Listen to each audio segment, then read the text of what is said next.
Before we begin, thank you very much to, I really do mean it, guys, I love Titanium Megatron, for joining the Patreon campaign. Again, you can make me say it, you can't make me mean it. My mouth will say it, my soul is silent. It will not... But I know it's funny to hear me say it, so thank you very much for pitching in, thank you very much for contributing and making me say goofy things for your amusement. It is a pleasure to help you. So, we got time today. We got time to talk about something weird today. I had a Patreon request to talk about Spychangers and how to do them in a modern setting. It's something I've joked about here and there, and we're going to address the joke as a serious concept, and then we're going to go into what I really think they should be doing with it. So, point being, we're going to be talking a little bit of RID 2001 today. I hope nobody minds, so just go into an area of Transformers I don't usually talk about, honestly. And strangely enough, it's not the only Patreon request I have that pertains to RID 2001. I guess as the new HasLab just gets closer and closer, that's going to be more and more common. I'm presuming that, right? So, as long as everyone's got Robots in Disguise on the mind, let us discuss Spychangers. Now, for those who do not know, Spychangers in 2001 were basically the Legends/Legion class toys, or just like little Scout class toys of that era. They are leftover molds from Generation 2, originally used for Transformers GoBots. Yes, Transformers had GoBots in the mid to early 90s. That said, the molds got reused for car robots in Japan, thus they were used again in America, and then Hasbro went absolutely nuts with them. 4 molds that never came out before were redone and reintroduced, so now we had 4 brand new Spychangers that Japan never got. All of these got tons of repaints. We did 2 that were based on full-size characters, X-Brawn and Scourge, while we were at it. So there's also Spychanger Optimus Prime. It became a whole microcosm, and there's so many different Spychanger variations as a result. Absolutely ridiculous. But because they were so prolific, because they were all over the place, there's a lot of people who still remember them fondly, because it's inevitable. If you had Transformers in the early and mid 2000s, you probably had a few Spychangers. It was almost inescapable. So let's talk about them today. So to actually see one, there you go. For anyone who doesn't follow the older toys, does not know about these, this is what a Spychanger looks like. As you can see, it is a very, very basic, very essentials-only transformer. To transform, you pull the legs down from the rear of the vehicle, you pull the arms out from the sides, and you fold the hood down to become the front of the chest. Done. That's a Spychanger. And, of course, they did, outside of the Prime and X-Brawn molds that they did, all of them had this exact same transformation scheme, right? So, yeah, easy to modernize because they're very simple, right? Well, you have problems here. So, for number one, the spirit of the Spychanger actually isn't just doing a mini simple transformer. No. Spychangers were specifically designed to work on Hot Wheels tracks. They are 3 inches long, just like a standard Hot Wheels car, and they have fully pinned axles that go all the way through the vehicle mode. Obviously, if we're going to have modern articulated ones, that's going to go away. So the unfortunate thing is the whole point of Spychangers, the ability to work on a competitor's vehicle track and playset, that is not going to fly here. If we're going to modernize them, if we're going to bring them back, they have to be articulated, which means no axles, no good rolling wheels. Is what it is.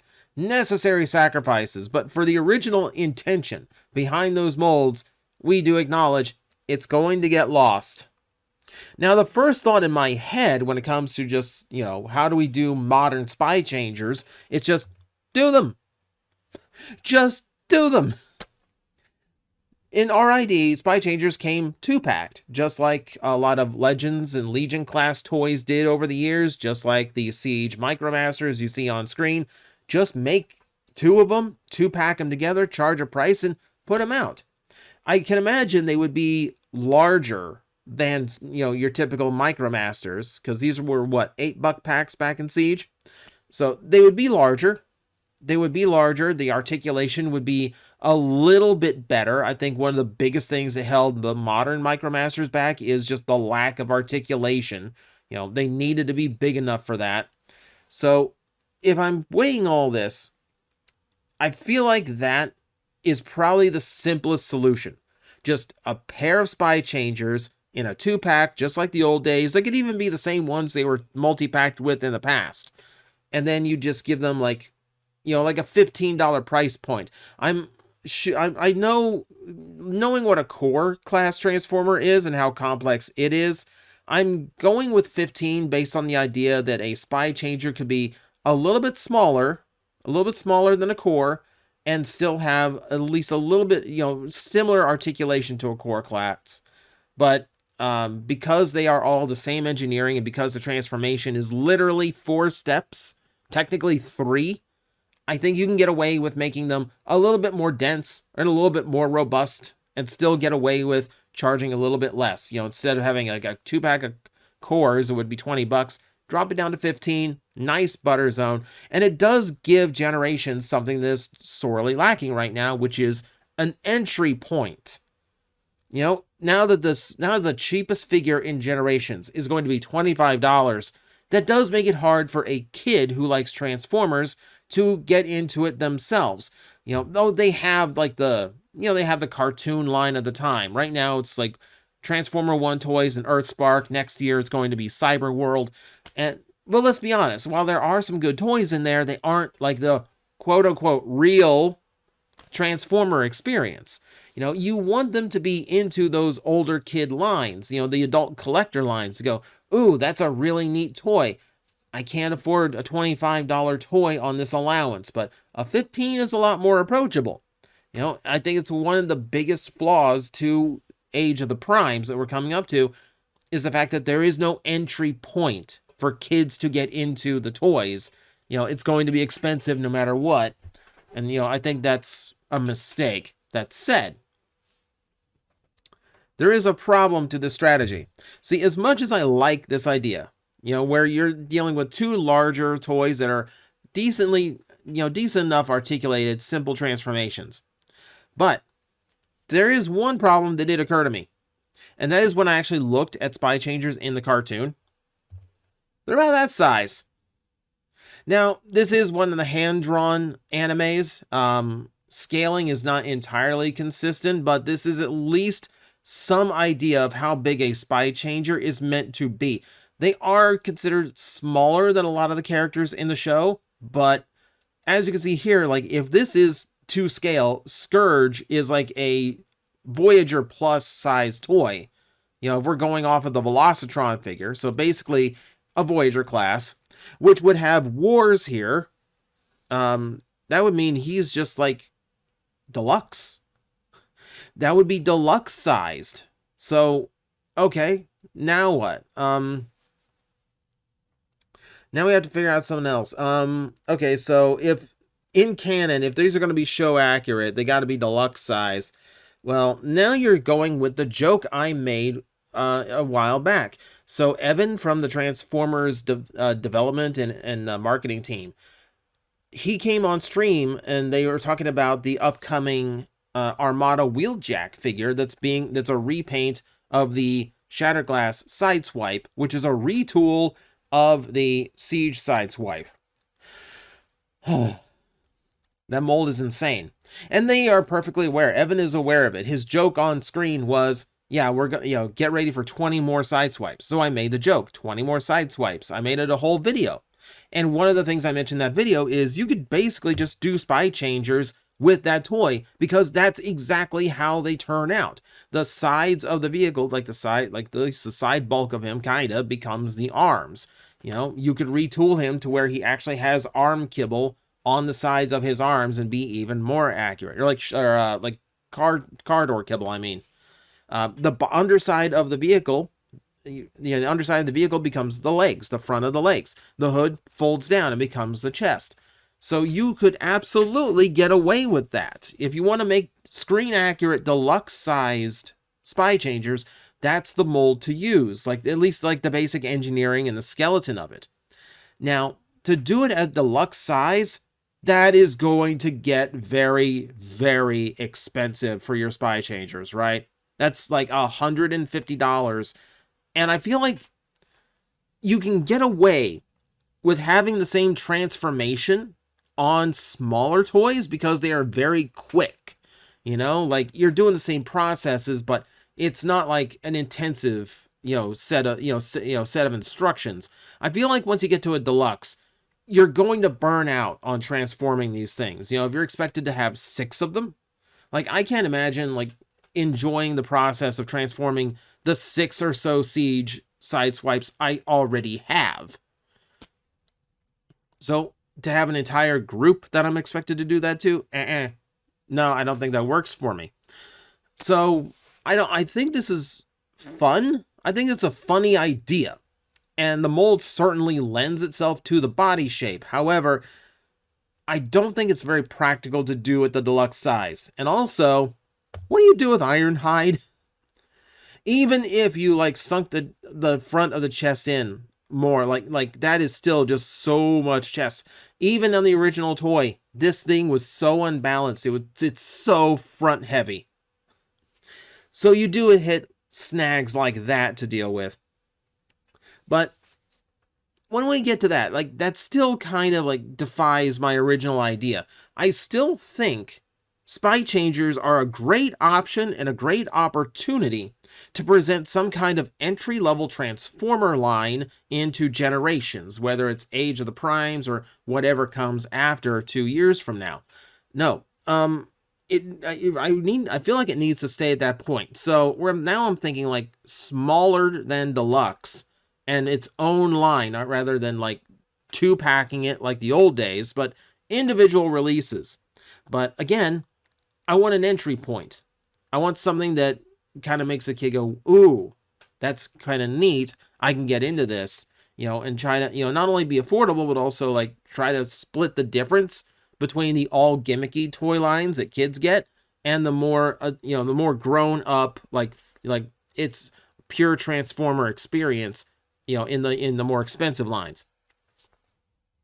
So I got to thinking about this.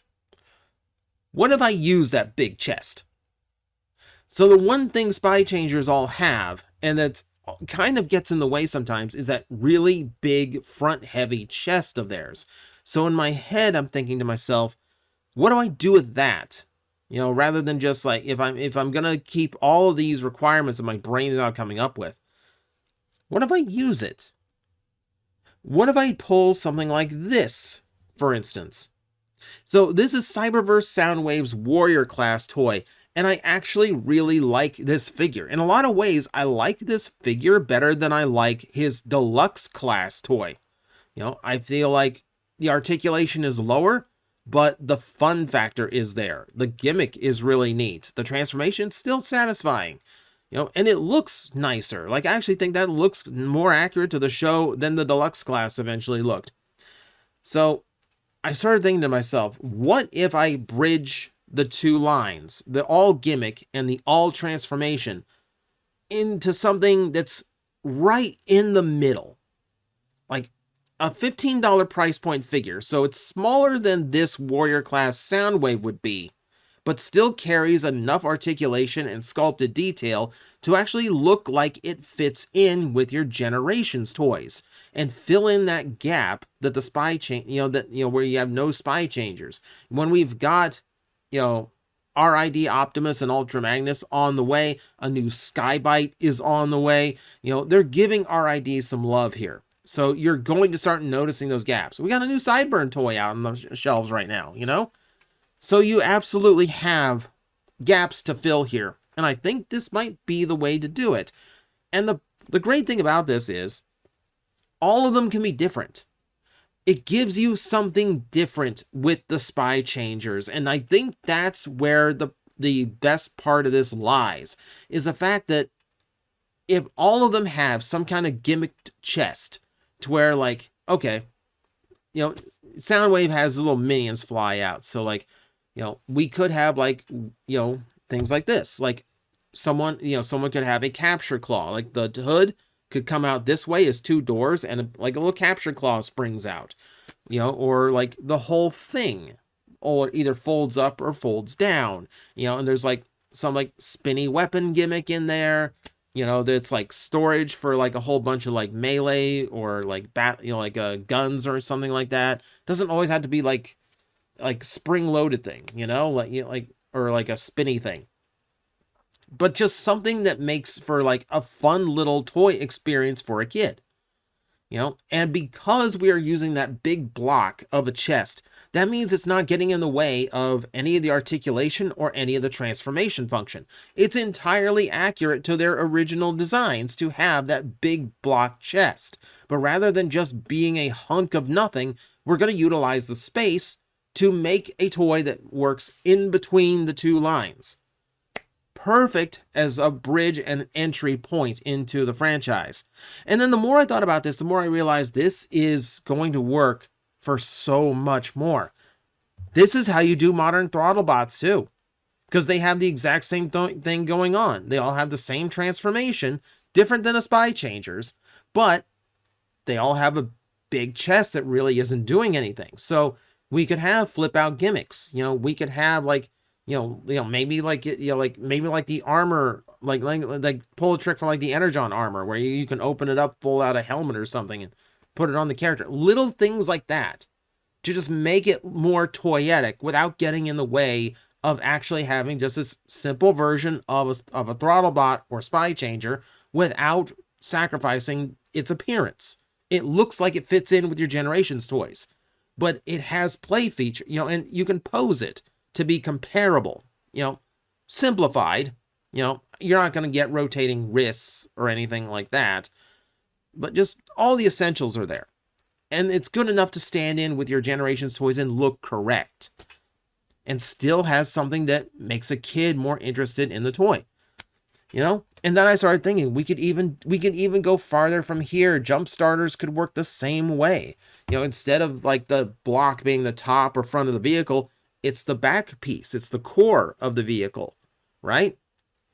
So you could have like, and keep in mind, I absolutely love the Titan Return toys, but if this is going to be something a little bit more room for like toy accurate designs, yeah, this could absolutely work in. I'm not saying leave them this simple, clean them up and do something a little bit more fun than this, but the idea is there. Again, it's something that could work. And I started thinking about this. It's all Autobots. Like, I was trying to think of like Decepticons that would work with this idea, and really it's just the Battlechargers. That's it.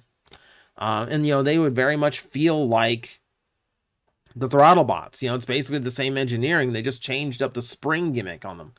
So you have this ability to not only do Spychangers in a modern setting, but you could use this exact same design principle to create a whole mini line. So you imagine getting a wave of 4, and it's 2 Spychangers, 1 Throttlebot, and 1 Jumpstarter. Well, wave 2 is going to have 1 Spychanger, 2 Throttlebots, and a Battlecharger. You just keep mixing it up like that to get everybody out in an even wave. You get basically both Battlechargers, both Jumpstarters, all 6 Spychangers, and all 6 I'm losing my track here. All 6 Throttlebots in about 4 waves. I think that's it's a pretty clean way of handling the whole thing.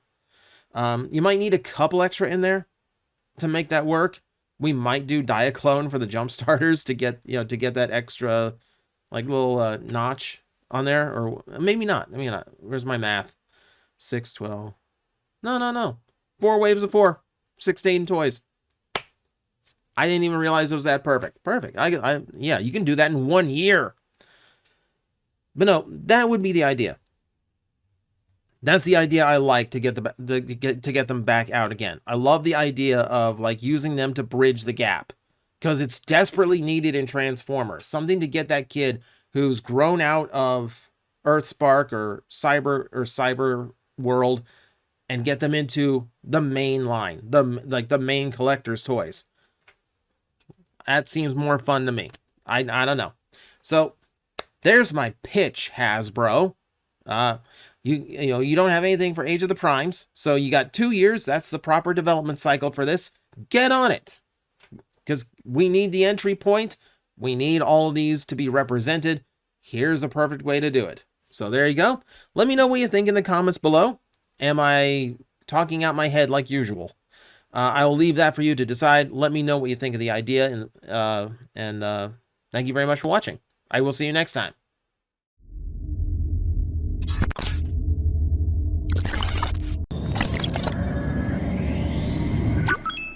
Analysis complete. Adapting translators to local language. Are you out there?